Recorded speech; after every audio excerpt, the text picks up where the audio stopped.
સુરતના સચિનના પાલી ગામમાં 6 માળનું મકાન ધરાશાયી થતાં 7 લોકોના મોત નીપજ્યા હતા। ત્યારબાદ જર્જરિત મકાનને લઈને પાલિકાની કામગીરી સામે સવાલો ઊભા થઈ રહ્યા છે। ત્યારે આ ચોમાસામાં વધુ એક મકાન ધરાશાયી થયું છે। ઝાપા બજારના આવેલી મોદી શેરી પાસે જર્જરિત મકાન ધરાશાયી થયું હતું।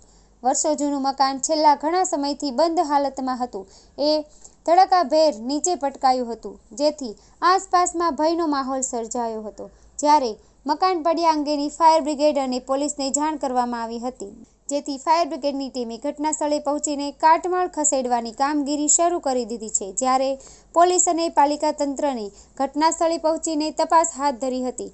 મકાન બંધ હોવાથી અને સાંજના સમયે ધરાશાયી થયું હોવાથી ઈજા જાનહાનિ ટળી હતી। જોકે શહેરમાં જોખમી અને જર્જરિત બાંધકામોને પાલિકાએ ઝડપથી કોઈ મોટી દુર્ઘટના અગાઉ ઉતારી લે તેવી માંગ ઉઠી છે। પોલીસે કહ્યું કે સવિતાબેન નગીનદાસની માલિકીનું મકાન છેલ્લા 3 વર્ષથી ખાલી હતું। આ મકાનને ઉતારી પાડવા પાલિકા દ્વારા નોટિસ પણ આપવામાં આવી હતી।